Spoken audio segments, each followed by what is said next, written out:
Hello student, हम बात करते हैं 9th क्लास की हिस्ट्री है जो आपका उसके नेक्स्ट पार्ट के विषय में नाज़ी और हिटलर का जो आपका चैप्टर है थर्ड। उससे पहले हमने देखा है किस प्रकार से जो जिप्सी रहे हैं या फिर दूसरे जर्मन नॉर्डिक रहे हैं, यहूदी रहे हैं, उनका जो कत्लेआम किया गया है। उसके बाद जो नाज़ी कल्पना लोग है या उसकी यूरोपिया है या एक ऐसी सोच है जिसके विषय में हम बात करते हैं जिसका साकार होना लगभग संभव होता है यूटोपिया है या कल्पना लोग, कल्पनादर्श। 10th क्लास में भी एक शॉर्ट क्वेश्चन है एक फर्स्ट चैप्टर में ही। नस्ली कल्पना लोग है युद्ध के समय में नाज़ी अपने कातिलाना नस्लवादी कल्पना लोग या आदर्श विश्व के निर्माण में लग जाते हैं यहाँ पे, जिसका लगभग पूरा होना असंभव होता है। जनसंहार युद्ध की एक सिक्के के दो पहलू बन गए। पराजित पोलैंड को पूरी तरह तहस नहस कर दिया गया।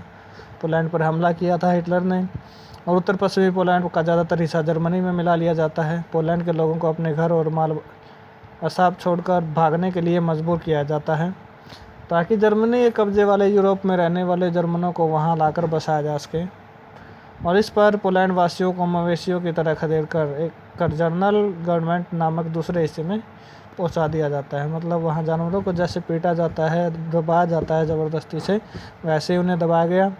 जर्मनी में तमाम साम्राज्य मौजूद तमाम अवांछित तत्वों को जर्नल गवर्नमेंट नामक इसी इलाके में लाकर रखा गया जाता था। पोलैंड के बुद्धिजीवियों को बड़े पैमाने पर मौत के घाट उतारा गया और यहाँ पोलैंड के समाज को बौद्धिक और आध्यात्मिक स्तर पर गुलाम बना लेने की चाल थी। आर्य भी लगने वाले पोलैंड के बच्चों को उनके माँ बाप से छीनकर जांच के लिए नस्ल विशेषज्ञों के पास पहुँचा दिया गया। गाड़ियों की तरह दिखते थे। अगर वे नस्ली जांच में कामयाब हो जाते हैं तो उन्हें जर्मन परिवारों में पाला जाता और अगर ऐसा नहीं होता तो उन्हें अनाथालयों में डाल दिया जाता था।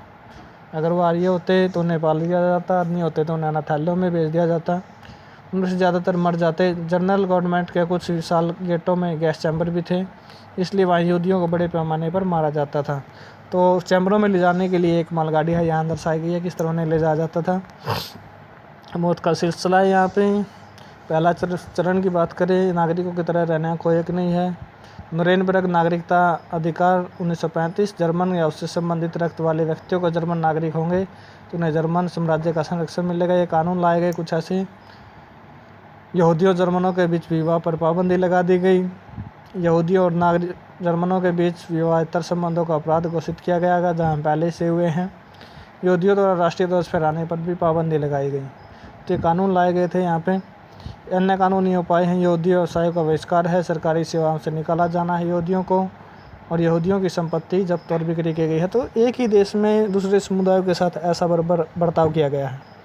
इसके अलावा नवंबर 1938 में एक जनसार में यहूदियों की संपत्ति को तहस नहस किया गया, लूटा गया, घरों पर हमले हुए, प्रार्थना घर हैं जला दिए गए, गिरफ्तार किया गया लोगों को। इस घटना को night of the broken glass के नाम से जाना जाता है, जो यहूदियों के प्रार्थना घरों को जला दिया गया है, नाइट ब्रोकन ऑफ ग्लास।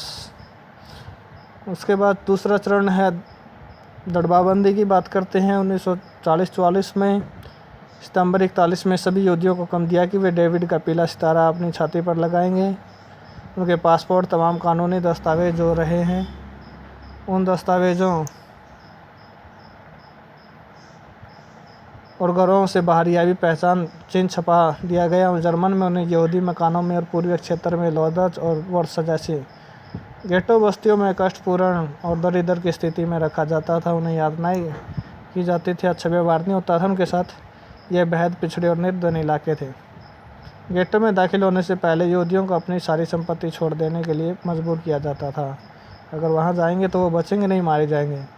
कुछ ही समय में गेटो बस्तियों में वंचना, भूखमरी, गंदगी जैसी बीमारियों का ज़्यादा फैल जाती है वहाँ पे। तीसरा चरण आ जाता है सर्वनाश का 1941 के बाद, जो होता है जिन्हें तुम्हें जीने का अधिकार नहीं है, ऐसा कुछ किया जाता है। समूचे यूरोप में यहूदी मकान, यातना घरों और गेटो बस्तियों में रहने वाले यहूदियों को मालगाड़ियों में भर भर कर मौत के कारखानों में लाया जाता है।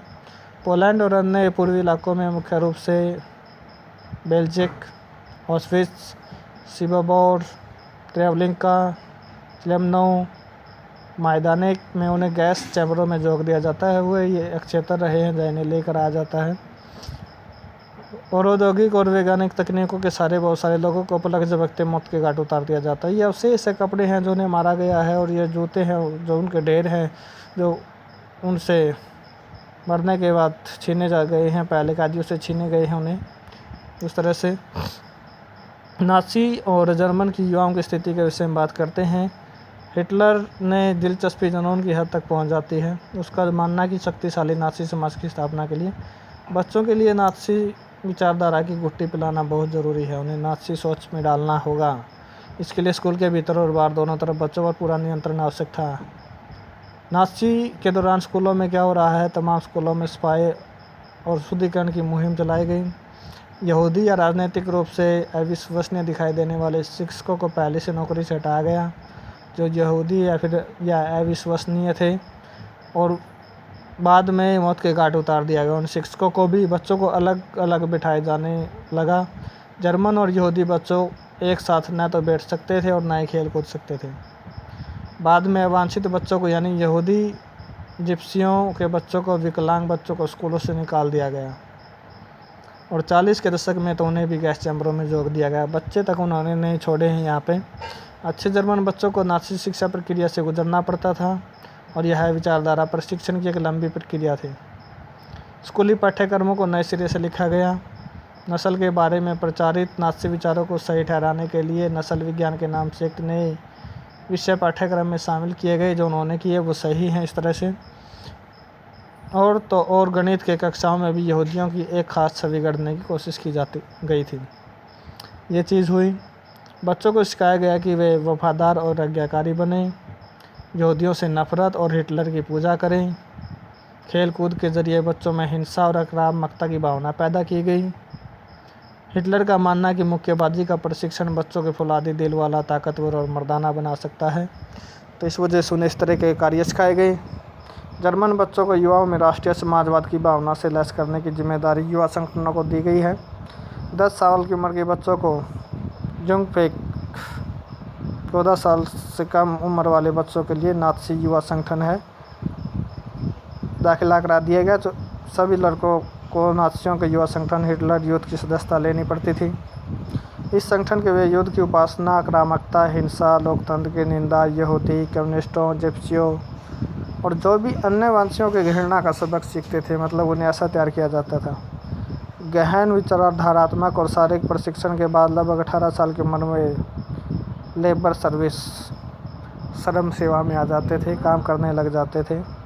इसके बाद उन्हें सेना में काम करना पड़ता था और किसी नाज़ी संगठन की सदस्यता उन्हें लेनी पड़ती थी।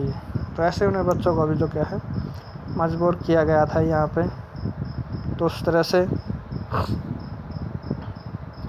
आगे हम नाज़ी यूथ लीग का गठन 1922 में हुआ, जो हम बात करें इसमें 4 साल बाद उसे हिटलर यूथ का नाम दिया गया। नाज़ी यूथ लीग को 4 साल बाद 1926 में 1933 तक आते इस संगठन में 12.5 लाख से ज़्यादा बच्चे थे, 12.5 लाख से ज़्यादा। युवा आंदोलनों को नाज़ियों के तहत एकजुट करने के लिए बाकी सभी युवा संगठनों को पहले भंग कर दिया गया और बाद में उन पर प्रतिबंध लगाया गया। आगे हम मातृशक्ति के विषय, सोच के विषय में हम बात करेंगे इस चैप्टर में। प्रचार की कला है हमारी। अभी तो ये चैप्टर आपका रहता है, इसमें अभी थोड़ा टाइम लगेगा। तब तक धन्यवाद।